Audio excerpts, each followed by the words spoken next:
ನಮಸ್ಕಾರ ಕರ್ನಾಟಕ, ಎಲ್ಲರಿಗೂ ಶುಭ ಮುಂಜಾನೆ. ಸೊ ಇವತ್ತು ವೆದರ್ ಒಂಥರ ಚೆನ್ನಾಗಿದೆ. ಇದು ನನ್ನ ಮೊದಲನೇ ವ್ಲಾಗ್ ಆಗಿರೋದ್ರಿಂದ ಇವತ್ತು ನನಗೆ ಹೆಂಗೆ ಮಾತಾಡಬೇಕಂತ ಗೊತ್ತಾಗ್ತಿಲ್ಲ. ಈ ವ್ಲಾಗ್ನ ಫಸ್ಟು ಒಂದು ಒಳ್ಳೆ ಪ್ಲೇಸಿಂದ ಸ್ಟಾರ್ಟ್ ಮಾಡೋಣ ಅಂತ ಒಂದು ಒಳ್ಳೆ ಪ್ಲೇಸಿಗೆ ಹೊರಟಿದ್ದೀವಿ ಇವತ್ತು. ಹೋಗ್ಬಿಟ್ಟು ಅಲ್ಲಿಂದ ಇವತ್ತು ನನ್ನ ಮೊದಲನೇ ಯೂಟ್ಯೂಬ್ ಜರ್ನಿನ ಸ್ಟಾರ್ಟ್ ಮಾಡೋಣ. ಸೊ ಬನ್ನಿ.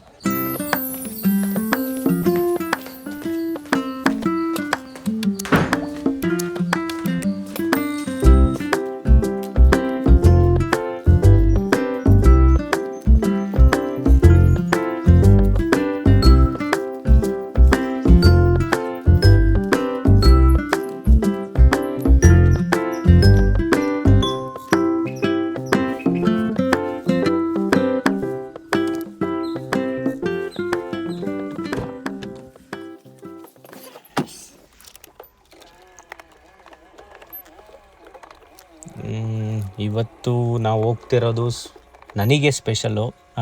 ನಾನು ಇರೋದು ಚಿಕ್ಕಮಂಗ್ಳೂರು. ಈ ಚಿಕ್ಕಮಂಗ್ಳೂರಲ್ಲಿ ತುಂಬ ಜನಕ್ಕೆ ಗೊತ್ತಿದೆ ಆಲ್ರೆಡಿ ಈ ಪ್ಲೇಸು ಹೆಂಗಿದೆ, ಎಷ್ಟು ಪವರ್ಫುಲ್ ಅಂತ. ಸೊ ಹಂಗಾಗಿ ನಾನಿವತ್ತು ಒಂದು ಯೂಟ್ಯೂಬ್ ಜರ್ನಿ ಸ್ಟಾರ್ಟ್ ಮಾಡೋಕ್ಕಿಂತ ಮುಂಚೆ ಫಸ್ಟ್ ಇಲ್ಲಿಂದನೇ ಸ್ಟಾರ್ಟ್ ಮಾಡೋಣ ಅಂತ ನಾನು ಹೊರಟಿದ್ದು. ಫಸ್ಟು ದೇವಿರಮ್ಮ ಅಂತ ದೇವಸ್ಥಾನಕ್ಕೆ. ತುಂಬ ಜನಕ್ಕೆ ಗೊತ್ತಿರುತ್ತೆ ಆಲ್ರೆಡಿ ಈ ಪ್ಲೇಸಸ್ಸು, ಬಟ್ ಕೆಲವೊಬ್ರಿಗೆ ಗೊತ್ತಿಲ್ದಿರೋರಿಗೆ ಹೇಳ್ತಾ ಇದ್ದೀನಿ ಅಷ್ಟೇ. ಅಲ್ಲಿಗೆ ಹೋಗ್ಬಿಟ್ಟು ತಾಯಿ ಆಶೀರ್ವಾದ ತೊಗೊಂಡು ಯೂಟ್ಯೂಬ್ ಜರ್ನಿನ ಸ್ಟಾರ್ಟ್ ಮಾಡೋಣ ಅಂತ ಹೊರಟಿದ್ದೀನಿ. ಇಲ್ಲಿಂದ ಅರೌಂಡ್ 20-25 ಕಿಲೋಮೀಟರ್ಸ್ ಆಗುತ್ತೆ. ಒಂದು ಹಾಫ್ ಆನ್ ಅವರ್ ಬೇಕು ಹೋಗೋಕ್ಕೆ. ಮಳೆ ಬರೋ ಥರ ಬೇರೆ ಇದೆ ವೆದರು. ನೋಡೋಣ, ಮಳೆ ಬರಲಿಲ್ಲ ಅಂದರೆ ಒಳ್ಳೆಯದು. ಸೊ ನಿಮಗೂ ತೋರಿಸ್ಬೋದು ಹೆಂಗಿದೆ ಪ್ಲೇಸು, ಹೆಂಗಿದೆ ದೇವಸ್ಥಾನ ಅಂತ. ನಾನು ತುಂಬ ವರ್ಷದಿಂದ ಹೋಗ್ತಾ ಇದ್ದೀನಿ ಆಲ್ರೆಡಿ ಈ ದೇವಸ್ಥಾನಕ್ಕೆ. ಇದೇನು ಹೊಸ್ದಾಗಲ್ಲ ಹೋಗ್ತಾ ಇರೋದು, ಬಟ್ ಆದರೆ ಇವತ್ತು ಹೋಗೋದು ಏನೋ ಒಂಥರ ಡಿಫ್ರೆಂಟಾಗಿದೆ ಫೀಲು. ಬನ್ನಿ ಹೋಗೋಣ, ನೋಡೋಣ. ಮಳೆ ಈಗಲೇ ಸ್ಟಾರ್ಟ್ ಆಗಿದೆ. ಹೋಗುವಾಗ ನಿಂತರೆ ಸಾಕು, ಇಲ್ಲ ಅಂತಂದರೆ ಸ್ವಲ್ಪ ಹಿಂಸೆ ಅನಿಸುತ್ತೆ. ನೋಡೋಣ ಬನ್ನಿ ಹೆಂಗೆ ಆಗುತ್ತೆ ಅಂತ ಹೋಗ್ತಾ ನೋಡೋಣ. ಮಳೆ ಇಲ್ಲೊಂದು ಸ್ವಲ್ಪ ಕಮ್ಮಿಯಾಗಿ ಬಿಸಿಲು ಬರ್ತಾ ಇದೆ. ಇದೇ ಥರ ಇದ್ದರೆ ವೆದರು ಸ್ವಲ್ಪ ಚೆನ್ನಾಗಿರುತ್ತೆ, ನನಗೂ ಶೂಟ್ ಮಾಡೋಕ್ಕೆ ತೋರ್ಸೋಕ್ಕೆ ಚೆನ್ನಾಗಿರುತ್ತೆ. ಇಲ್ಲ ಅಂತಂದರೆ ಮಳೆಯಲ್ಲಿ ಅಷ್ಟು ಚೆನ್ನಾಗಿ ಶೂಟ್ ಮಾಡೋಕ್ಕಾಗಲ್ಲ. ನೋಡೋಣ, ತುಂಬ ಮೋಡ ಇದೆ ಮುಂದೆನೂ. ಹೋಗ್ತಾ ಹೋಗ್ತಾ ಮತ್ತೆ ಮಳೆ ಬರುತ್ತೆ ಅನಿಸ್ತಿದೆ. ನಮ್ಮ ಚಿಕ್ಕಮಂಗ್ಳೂರು ಮೊದಲೇ ಮಳೆ ಅಂತಂದರೆ ತುಂಬ ಫೇಮಸ್ಸು. ಮಳೆ ಇಲ್ಲ ಅಂತಂದರೆ ತುಂಬ ಒಳ್ಳೆಯದು. ನೋಡೋಣ ಬನ್ನಿ ಹೋಗಿ.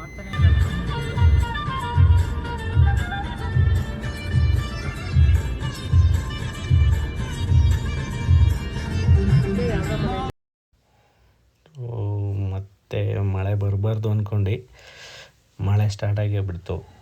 ನಿಧಾನ ಬರ್ತಾಯಿತ್ತು.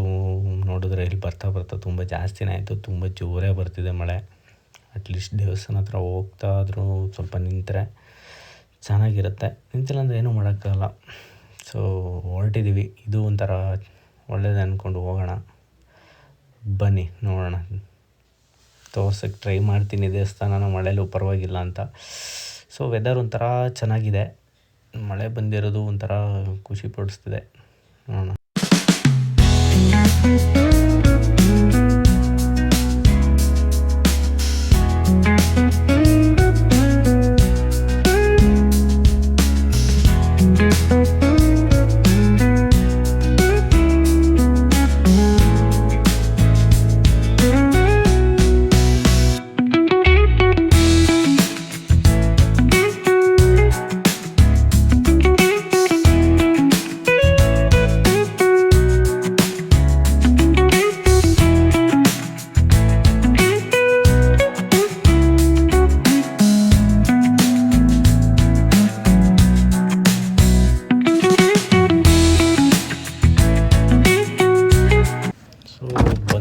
ರೀಚ್ ಆದ್ವಿ.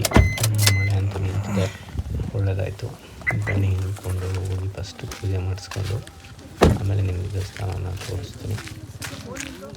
ಸೊ ಸ್ಲಿಪ್ಪರ್ ಇಲ್ಲೇ ಬಿಟ್ಟು ಹೋಗೋಣ. ಕಾರಲ್ಲಿ ಮಳೆ ಬರ್ತಿರೋದ್ರಿಂದ ಹೊರಗಡೆ ಇಲ್ಲೇ ಬಿಟ್ಟು ಹೋಗೋಣ ಬೆಸ್ಟು.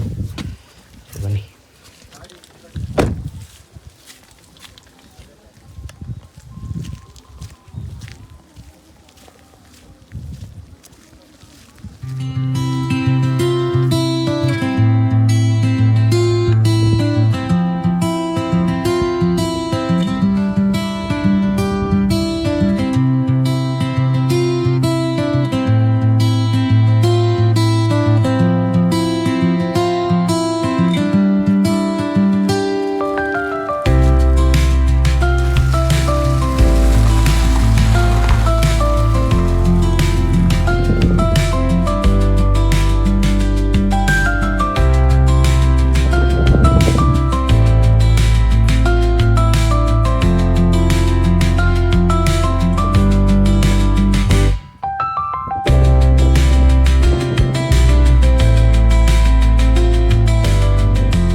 ಫಸ್ಟು ದೇವಸ್ಥಾನ ಎಂಟ್ರಿ ಆದ ತಕ್ಷಣ ಫಸ್ಟು ಎಡಗಡೆ ಬಂತು ಒಂಥರ ಗಣಪತಿ ದೇವಸ್ಥಾನ ಇದೆ.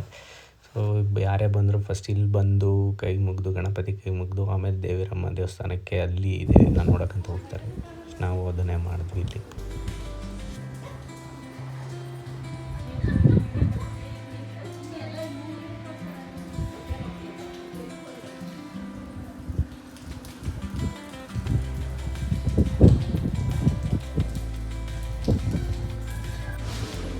ಇದು ದೇವಿರಮ್ಮಂದು ಮೇಯ್ನು ಗರ್ಭಗುಡಿ. ದೇವಿರಮ್ಮನ ಪ್ರತಿಷ್ಠಾಪನೆ ಮಾಡಿರೋದಿಲ್ಲ. ಇದು ಬೆಳಗ್ಗೆ 9 ಗಂಟೆಯಿಂದ ಮಧ್ಯಾಹ್ನ 2 ಗಂಟೆ ತನಕ ಓಪನ್ ಇರುತ್ತೆ, ಮತ್ತು ಸಂಜೆ 5 ಗಂಟೆಯಿಂದ 7:30 ತನಕ ಓಪನ್ ಇರುತ್ತೆ.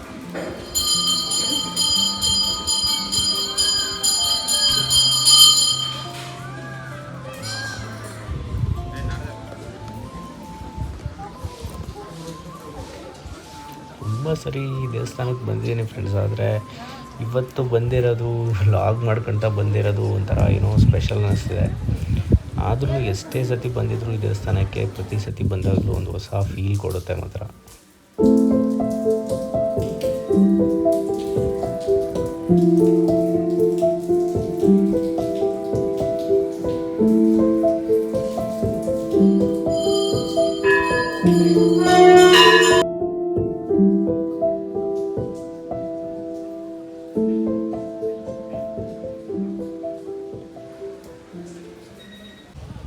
ಫ್ರೆಂಡ್ಸ್, ದೇವಸ್ಥಾನ ಬಗ್ಗೆ ಹೇಳಬೇಕು ಅಂತಂದರೆ ದೇವಸ್ಥಾನ ಸುಮಾರು 800 ವರ್ಷ ಹಳೆ ದೇವಸ್ಥಾನ, 200 ವರ್ಷದ ಇತಿಹಾಸ ಇದೆ.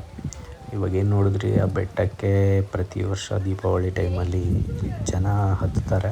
ಅದನ್ನು ಇನ್ನೊಂದು ಸಪ್ರೇಟ್ ವೀಡಿಯೋದಲ್ಲಿ ತೋರ್ಸೋಕ್ಕೆ ಪ್ರಯತ್ನ ಮಾಡ್ತೀನಿ ಮುಂದಿನ ವೀಡಿಯೋದಲ್ಲಿ. ಸೊ ಇದು ಫುಲ್ಲು ದೇವಸ್ಥಾನ ಈ ಥರ ಆಗಿರೋದು ಈಗ ಇತ್ತೀಚೆಗೆ ಒಂದು 2-3 ಇಯರ್ಸಿಂದ ಈ ಥರ ಆಗಿದೆ. ಮೊದಲು ಈ ಥರ ಇರಲಿಲ್ಲ. ಸೊ ಬೆಟ್ಟಕ್ಕೆ ಹತ್ತೋ ಟೈಮಲ್ಲಂತೂ ಇಲ್ಲಿ ತುಂಬ ಜನ ಇರ್ತಾರೆ, ತುಂಬ ನಂಬಿಕೆಯಿಂದ ಬರ್ತಾರೆ ಜನ ದೇವಸ್ಥಾನಕ್ಕೆ.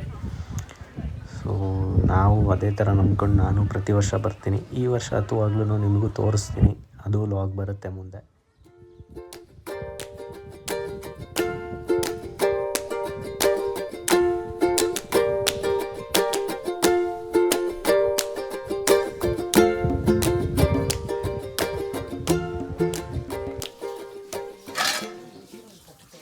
ಫ್ರೆಂಡ್ಸ್, ಇದು ಇಲ್ಲಿ ದೇವಿಯ ಪ್ರಸಾದ. ಡೈಲಿ ಏನಿಲ್ಲ ಅಂತಂದರೂ ಇಲ್ಲಿ ಒಂದು 100-200 ಜನ ಡೈಲಿ ಊಟ ಮಾಡ್ತಾರೆ. ವೀಕೆಂಡ್ ಬಂತು ಅಂತಂದರೆ 1000-1500 ತನಕ ಊಟ ಮಾಡ್ತಾರೆ. ಡೈಲಿ ಪ್ರಸಾದ ಇರುತ್ತೆ ಇಲ್ಲಿ. ಯಾವತ್ತೇ ಬಂದ್ರೂ 12ಇಂದ 2ವರೆಗೂ ಪ್ರಸಾದ ಇರುತ್ತೆ. ಆಮೇಲೆ ಪ್ರಸಾದ ಅಂತೂ ನಾನು ತುಂಬ ಸತಿ ತಿಂದಿದ್ದೀನಿ. ಇಲ್ಲಿ ಹೋಗಿ ಊಟ ಮಾಡೋದು ಒಂಥರ ಬೇರೆ ಥರನೇ ಅನುಭವ.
ಫ್ರೆಂಡ್ಸ್, ಇಲ್ಲಿ ನಾನು ಮೊದಲೇ ಹೇಳಿರೋ ಥರ ಡೈಲಿ 100-200 ಜನ ಊಟ ಮಾಡ್ತಾರೆ ನಾರ್ಮಲಾಗಿ. ವೀಕೆಂಡ್ ಬಂತು ಅಂತಂದರೆ ಅದು 1000 ತನಕನೂ ಹೋಗುತ್ತೆ. ಇಲ್ಲಿ ಯಾರಾದರೂ ಸ್ಪೆಷಲ್ಲಾಗಿ ಅಡುಗೆ ಊಟ ಮಾಡಿಸೋರು, ಪ್ರಸಾದ ಮಾಡಿಸೋರು ಸ್ಪೆಷಲ್ ದಿನಗಳಲ್ಲಿ ಮಾಡಿಸ್ಬೋದು. 1101 ರೂಪಾಯಿ ಕೊಟ್ಟು ಮಾಡಿಸ್ಬೋದು. ಅದನ್ನು ಎಲ್ಲ ಭಕ್ತಾದಿಗಳಿಗೆ ಬಂದವರಿಗೆ ಎಲ್ಲ ಜನಗಳಿಗೆ ಹಂಚ್ತಾರೆ. ಸೊ ಇದು ಇಲ್ಲಿಯ ಅಡುಗೆ ಮನೆ. ಇಲ್ಲಿ ಪ್ರಸಾದ ಪ್ರಿಪೇರ್ ಮಾಡಿ ತಗೊಬಂದು ಇಲ್ಲಿ ಹೋಟೆಲಲ್ಲಿ ಹಂಚ್ತಾರೆ ಡೈಲಿ. ಸೊ ಬನ್ನಿ, ಊಟ ಆಯಿತು, ತಾಯಿ ದರ್ಶನ ಆಯಿತು, ಮಳೆನೂ ಸ್ವಲ್ಪ ನಿಂತಿತ್ತು. ಸ್ವಲ್ಪ ಹೊತ್ತು ಕೂತ್ಬಿಟ್ಟು ಹೊರಡೋಣ.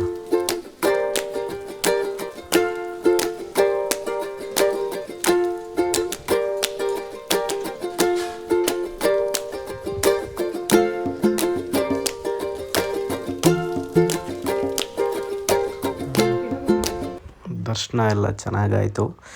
ಸೊ ನಾನು ಯಾಕೆ ತುಂಬ ಡೀಟೇಲಾಗಿ ತೋರಿಸಿಲ್ಲ ಅಂತಂದರೆ ಅದನ್ನು ಮಾಡ್ತೀನಿ ಒಂದು ನೆಕ್ಸ್ಟ್ ವೀಡಿಯೋ ಡೀಟೇಲ್ಡಾಗಿ. ನಾನಿದು ಫಸ್ಟ್ನೇ ಲಾಗ್ ಆಗಿರೋದ್ರಿಂದ ನನಗೆ ತುಂಬ ಏನು ಮಾಡಬೇಕು, ಏನು ತೋರಿಸ್ಬೇಕು, ದೇವಸ್ಥಾನ ಹೆಂಗೆ ತೋರಿಸ್ಬೇಕಂತ ಗೊತ್ತಾಗಿಲ್ಲ.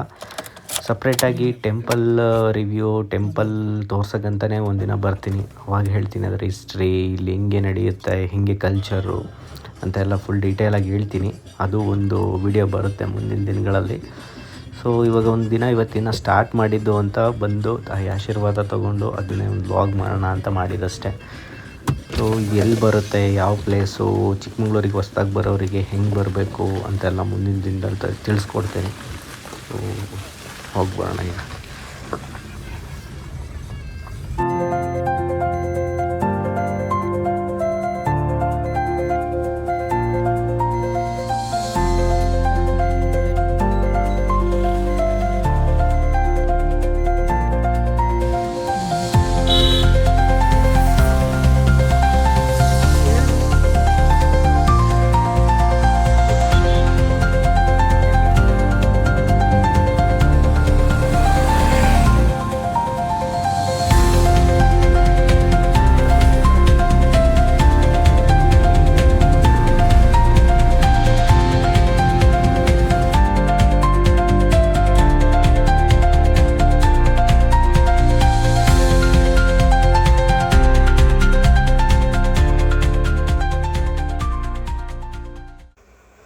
ಸೊ ಹೋಗಿದ್ದಾಯಿತು, ವಾಪಸ್ ಹೊರಟಿದ್ದಾಯಿತು. ಇವತ್ತು ಹೋಗಿ ಬಂದಿದ್ದು ಏನೋ ಒಂಥರ ಹೊಸ ಥರ ಫೀಲು.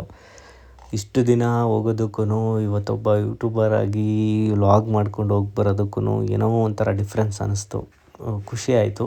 ನೋಡೋಣ, ಇದು ಮೊದಲನೇ ಪ್ರಯತ್ನ. ನಿಮ್ಮ ಸಪೋರ್ಟು ಹೆಂಗಿರುತ್ತೆ ನೋಡೋಣ.